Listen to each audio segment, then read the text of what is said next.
Bismillahirrahmanirrahim. Assalamualaikum warahmatullahi wabarakatuh. Selamat pagi teman-teman semuanya. Apa kabar? Semoga senantiasa dalam keadaan sehat ya. Alhamdulillahirrahmanirrahim. Pada hari ini kita masih diberikan kesempatan untuk belajar kembali mengenai manajemen dana pada bank syariah. Pertemuan sebelumnya kita sudah belajar mengenai organisasi dan tata perbankan serta landasan hukum untuk perbankan syariah. Nah, pertemuan kali ini kita akan belajar mengenai konsep dan sistem perbankan syariah. Sebelum kita masuk ke dalam konsep dan sistem perbankan syariah, kita akan lihat dulu nih konsep dan sistem perbankan secara umum. Dimulai dari kita flashback mengenai fungsi dari bank, di mana fungsi bank adalah menghimpun dana dari masyarakat dan menyalurkan dana tersebut kepada masyarakat lain yang memerlukan. Bank mempunyai fungsi intermediasi di antara masyarakat yang memiliki dana lebih dengan masyarakat yang akan menggunakan dana atau kekurangan dana. Di mana dari masyarakat yang memiliki dana lebih, bank akan melakukan proses penghimpunan dana. Sedangkan untuk masyarakat yang akan menggunakan dana atau bisa dikatakan kekurangan dana, bank akan melakukan proses penyaluran dana. Nah, konsep dan sistem bank konvensional sama ya, bank konvensional akan melakukan proses penghimpunan dana dari masyarakat yang memiliki kelebihan dana dan juga akan melakukan proses penyaluran dana kepada masyarakat yang membutuhkan dana. Di mana dalam proses penghimpunan dana, konsep penghimpunan dana yang dilakukan oleh bank konvensional itu menggunakan 3 produk. Yang pertama ada giro, ada tabungan, ada juga deposito. Saya yakin deh teman-teman pasti sudah paham lah ya perbedaan antara giro, tabungan, dan deposito. Ini sebenarnya sudah dipelajari pada saat teman-teman belajar mengenai pengantar perbankan. Nah, sedangkan penetapan imbalan yang nantinya akan diberikan kepada masyarakat pemilik dana, bank akan memberikan bunga tabungan atau deposito atau giro. Nah, sedangkan untuk masyarakat pengguna dana atau masyarakat yang membutuhkan dana, nantinya konsep penyaluran dananya itu akan menggunakan sistem bunga, baik untuk pembiayaan konsumtif, modal kerja, ataupun investasi. Di mana penetapan bebannya nantinya masyarakat akan dibebankan dengan adanya bunga kredit. Nah, apa sih perbedaan bunga dan bagi hasil? Kita lihat dulu nih pada sistem bunga. Yang pertama, penentuan besarnya hasil di awal. Jadi ketika teman-teman menggunakan sistem bunga, nanti penentuan besarnya itu akan di awal. Contoh, pinjaman 10 juta, bunga per bulannya 2%. Seperti itu. Berarti 2% itu nanti akan dikalikan dengan jangka waktu yang akan diambil oleh penerima dananya atau orang yang membutuhkan dananya atau penyaluran kreditnya. Yang kedua, bunga dihitung dari dana yang dipinjamkan berupa fix atau tetap. Yang ketiga, jumlah pembayaran bunga tidak meningkat sekalipun jumlah keuntungan berlipat atau booming. Yang keempat, jumlahnya telah diketahui sebelumnya. Dan yang kelima, eksistensi dan perhitungan bunga diragukan. Yang keenam, berlawanan dengan Quran Surat Al-Luqman ayat 34. Coba nanti teman-teman buka ya, Quran Surat Al-Luqman ayat 34, itu bunyinya seperti apa dan artinya seperti apa. Nah, selanjutnya kita masuk ke apa itu bank syariah. Wah, dua pertemuan sebelumnya kita sudah bolak-balik nih berbicara mengenai apa itu bank syariah. Jadi bank syariah adalah suatu sistem perbankan yang dikembangkan berdasarkan syariat hukum Islam. Akad merupakan pernyataan keterikatan antara bank syariah dan nasabahnya yang merupakan dasar untuk melakukan transaksi di bank syariah. Nah, konsep dan sistem pada perbankan syariah sama. Nantinya akan ada proses penghimpunan dana dan akan ada juga proses penyaluran dana. Di mana konsep penghimpunan dana yang dilakukan oleh bank syariah itu akan menggunakan konsep satu, menggunakan akad al-wadiah. Itu biasanya untuk giro, dan yang kedua al-mudharabah untuk tabungan dan deposito. Di mana nanti yang diberikan kepada masyarakat yang pemilik dana itu akan ada bagi hasil dan bonus. Sementara dalam proses penyaluran dana, akad yang digunakan atau proses penyaluran dana itu pertama ada akad bagi hasil dengan menggunakan prinsip mudharabah dan musyarakah, akad jual beli yaitu murabahah, salam, istisna, dan ijarah, dan ada juga jasa menggunakan akad qard, hawalah, kafalah, wakalah, dan hard dan rahan, di mana nantinya bank syariah akan mendapatkan bagi hasil dan margin keuntungan. Nah, Untuk poin-poin yang ada pada bagi hasil, yang pertama adalah penentuan besarnya hasil sesudah berusaha atau sesudah ada hasilnya. Kenapa? Karena kita menggunakan prinsip bagi hasil, menggunakan persentase. Contoh, keuntungan untuk bank 70%, untuk nasabah 30%, atau sebaliknya. Bagi hasil disepakati berdasarkan proporsi pembagian atau nisbah. Yang ketiga, jumlah pembagian laba meningkat sesuai dengan peningkatan jumlah pendapatan. Yang keempat, jumlahnya tidak diketahui sebelumnya. Yang kelima, tidak ada keraguan keabsahan keuntungan bagi hasil. Dan yang keenam, melaksanakan Quran Surat Al-Luqman ayat 34. Nah, mengapa Bank Islam? Menurut Islam, dalam Quran Surat Al-Baqarah ayat 275, A'udzubillahi minasyaitonirrajim. Bismillahirrahmanirrahim. Alladzina ya'kuluna riba la yaqumuna illa kama yaqumul ladzi yatakhabbathu syaitanu minal mas. Orang-orang yang memakan atau mengambil riba tidak dapat berdiri melainkan seperti berdirinya orang yang kemasukan setan lantaran penyakit gila. Nah, yang kedua, ada Quran Surat Al-Baqarah ayat 278 sampai dengan 279. Ya ayyuhalladzina amanu taqullaha wa darul ma baqiya minar riba in kuntum mu'minin fa illam taf'alu fa'danu biharbim minallahi wa rasulih wa in tubtum falakum ru'usu amwalikum la tadlimuna wa la tudlamun. Hai orang-orang yang beriman, bertakwalah kamu kepada Allah dan tinggalkanlah sisa riba. Jika kamu orang-orang yang beriman, maka jika kamu tidak mengerjakan, maka ketahuilah bahwa Allah dan Rasul-Nya akan memerangimu, dan jika kamu bertaubat, maka bagimu pokok hartamu. Kamu tidak menganiaya dan tidak pula dianiaya. Nah, ternyata larangan riba itu tidak hanya ada pada Bank Islam, dalam ajaran agama Islam. Pada ajaran Kristen itu ternyata disebutkan juga dalam Injil. Dan jika kamu meminjamkan sesuatu kepada orang karena kamu berharap akan menerima sesuatu darinya, apakah jasamu? Orang-orang berdosa pun meminjamkan kepada orang berdosa supaya mereka menerima kembali sama banyak. Tetapi kamu kasihanilah musuhmu dan berbuat baiklah kepada mereka dan pinjamkan dengan baik mengharapkan balasan. Maka upahmu akan besar dan kamu akan menjadi anak-anak Tuhan yang Maha Tinggi, sebab Ia baik terhadap orang-orang yang tidak tahu berterima kasih dan terhadap orang-orang yang jahat. Dan seterusnya ya, di sini ada menurut Kristen. Dan ternyata menurut Yahudi, riba juga diharamkan. Jika engkau meminjamkan uang kepada salah satu dari umatku, orang yang miskin di antaramu, maka janganlah engkau berlaku sebagai penagih utang terhadap dia. Janganlah engkau bebankan bunga uang terhadapnya. Jangan engkau membungakan kepada saudaramu berbentuk uang atau bahan makanan ataupun yang dapat dibungakan. Nah, secara universal untuk setiap orang tanpa memandang perbedaan kemampuan ekonomi maupun perbedaan agama. Ada beberapa karakteristik bank syariah. Yang pertama itu tadi universal, yang kedua memberikan sesuatu hanya kepada yang berhak serta memperlakukan sesuatu sesuai posisinya dan melarang adanya unsur maisir atau spekulasi, gharar atau ketidakjelasan, haram dan riba. Yang ketiga, transparan. Dalam kegiatannya sangat terbuka bagi seluruh lapisan masyarakat. Dan yang terakhir ada seimbang, mengembangkan sektor keuangan melalui aktivitas perbankan syariah yang mencakup perkembangan sektor real dan UMKM. Ada juga maslahat, di mana maslahat itu bermanfaat dan membawa kebaikan bagi seluruh aspek kehidupan, variatif, produk variasi, mulai dari tabungan haji, umroh, tabungan umum, giro deposito, pembiayaan yang berbasis bagi hasil, jual beli dan sewa, sampai pada produk jasa kustodian, jasa transfer, dan jasa lainnya. Debit card, syariah chart.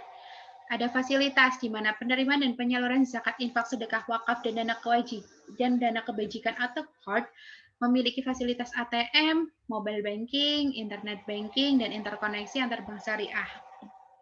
Nah, syarat transaksi yang sesuai dengan syariah yang pertama tidak mengandung unsur kezaliman, yang kedua bukan riba, yang ketiga tidak membahayakan pihak sendiri atau pihak lain, yang keempat tidak ada penipuan, yang kelima tidak mengandung materi-materi yang diharamkan, dan tidak mengandung unsur-unsur judi.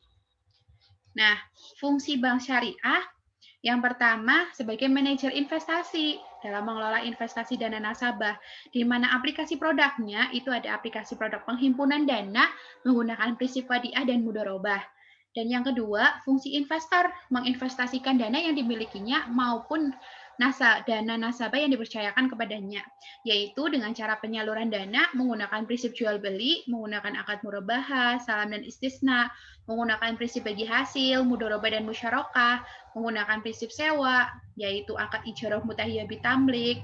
Nah, yang ketiga, penyediaan jasa dan lalu lintas pembayaran, melakukan kegiatan jasa perbankan seperti lazimnya perbankan pada umumnya, sejauh tidak bertentangan dengan prinsip syariah.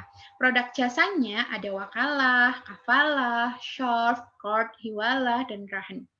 Dan yang keempat, pelaksanaan kegiatan sosial, wajib menunaikan dan mengelola zakat serta dana sosial lainnya. Nah, aplikasi produknya itu ada produk dalam dana kebajikan, di mana penghimpunan dan penyaluran qardul hasan, serta penghimpunan dan penyaluran zakat infak dan sodakoh. Catatan, hubungan bank syariah dengan nasabah adalah hubungan kemitraan. Nah, di sini kita akan lihat bagaimana flow bagi hasil, di mana pooling dana yang dilakukan oleh bank syariah itu menggunakan di antaranya itu produk yang digunakan adalah dengan giro yang menggunakan akad wadiah, tabungan mudharabah, deposito mudharabah, dan sumber dana lainnya. Dan nantinya pembiayaan akan disalurkan menggunakan dua prinsip, yaitu prinsip jual beli dan prinsip bagi hasil, di mana dalam prinsip jual beli menggunakan akad murabahah dan lain-lainnya, dan sedangkan untuk bagi hasil menggunakan akad mudharabah, musyarakah, dan lainnya. Nantinya dari jual beli tersebut, nasabah akan mendapatkan bagi hasil.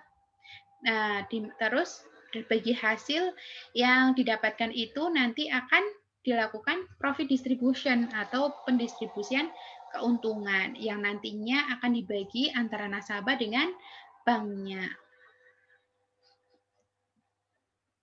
Kita akan lihat perbedaan antara revenue sharing dan profit sharing, di mana penjualan bersih, revenue sharing tahap pertama adalah penjualan bersih dikurangi dengan harga pokok penjualan, nanti akan diterima laba kotor. Nah, laba kotor tersebutlah yang akan dilakukan revenue sharing atau pembagian. Sedangkan profit sharing itu nanti biaya penjualan dikurangi di biaya administrasi dan umum. Jadi laba kotor itu nanti masih dikurangi dengan biaya penjualan dan biaya administrasi dan umum. Terus nanti kan ada nih, nanti akan ketemu laba sebelum pajak. Nah, setelah itu nanti akan dikurangi dengan pajak, maka akan didapatkan laba setelah pajak. Jadi untuk profit sharing itu nanti tinggal dilihat mau laba sebelum pajak atau laba setelah pajak. Jadi tahu ya. Jadi kalau revenue sharing itu nanti dilihat nih jumlah penjualan bersihnya berapa dikurangi dengan penjualan pokok. Nah, jika nanti sudah dikurangi sampai biaya penjualan, biaya administrasi dan umum, serta pajak, maka itu nanti akan digunakan metode profit sharing. Nah, kita akan lihat produk-produk pada bank syariah. Yang pertama ada produk penghimpunan dana, di mana menggunakan prinsip wadiah akan ada dua produk, yaitu giro dan tabungan. Dan pada prinsip dengan menggunakan prinsip mudharabah akan ada deposito dan tabungan. Nah, sedangkan dalam penyaluran dana nanti akan menggunakan prinsip jual beli, di mana ada murabahah, istisna, salam, dan IMBT atau ijarah mutahiyah bitamlik. Sedangkan penyaluran dana menggunakan prinsip bagi hasil akan menggunakan akad mudharabah dan musyarakah. Dan yang selanjutnya ada jasa, di mana jasa itu nanti akan menggunakan akad wakalah, kafalah, hiwalah, rahan, qard, syarf, ijarah, dan qardul hasan. Kita akan masuk ke dalam produk penghimpunan dana. Yang pertama adalah prinsip titipan atau simpanan, di mana menggunakan akad al-wadiah, titipan atau simpanan, di mana al-wadiah adalah titipan murni dari satu pihak ke pihak lain, baik individu maupun badan hukum yang harus dijaga dan dikembalikan kapan saja si pemilik menghendaki. Nah, skema al-wadiah itu ada dua macam, yaitu wadiah al-amanah dan wadiah yadomanah. Di mana wadiah al-amanah adalah nasabah itu akan menitipkan barangnya kepada bank, dan bank itu tidak bisa menggunakan titipan barang tersebut. Jadi penggunaannya itu dibatasi. Dan nantinya bank akan membebankan biaya penitipan kepada nasabah. Yang kedua, skema al-wadiah yaudamanah, di mana nasabah akan menitipkan dananya ke bank dan nantinya bank akan memanfaatkan dana tersebut digunakan untuk dunia usahanya. Salah satu contohnya untuk menyalurkan dana, di mana nanti dari proses penyaluran dana tersebut bank akan mendapatkan bagi hasil dengan nasabah. Nah, dari bagi hasil yang didapatkan oleh nasabah nantinya bank boleh memberikan bonus kepada nasabah yang menitipkan dana ke bank. Nah, di sini kita lihat jenis-jenis al-wadiah. Ada wadiah al-amanah, di mana pihak yang menerima titipan tidak boleh menggunakan dan memanfaatkan uang atau barang yang dititipkan, tetapi harus benar-benar menjaganya sesuai kelaziman. Pihak penerima titipan dapat membebankan biaya kepada penitip sebagai biaya penitipan. Contoh aplikasinya dalam perbankan, yang pertama ada safe deposit box, yang kedua ada rahan atau gadai. Yang kedua, wadiah yaudamanah, di mana pihak yang menerima titipan boleh menggunakan dan memanfaatkan uang atau dana yang dititipkan.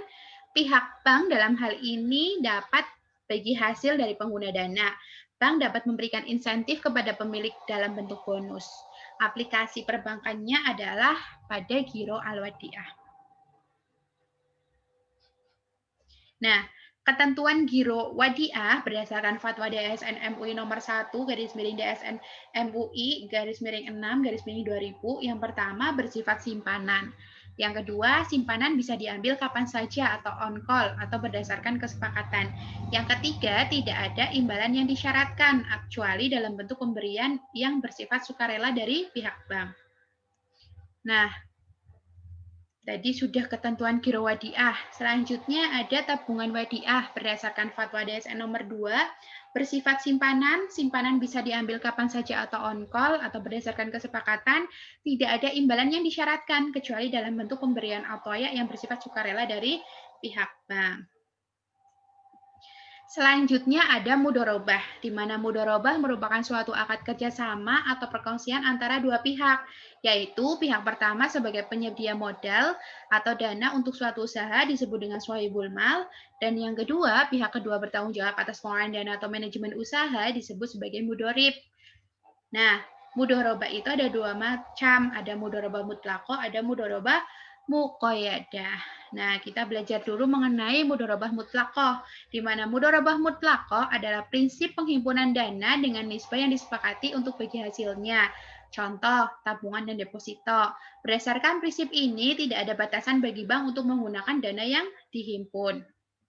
Nah, di sini bisa lihat, ada swahibul mal, menitipkan dananya ke bank, terus nanti bank menyalurkan kembali ke sebagai dalam bentuk pembiayaan dengan akad jual beli, pembiayaan, ataupun pinjaman kepada debitur.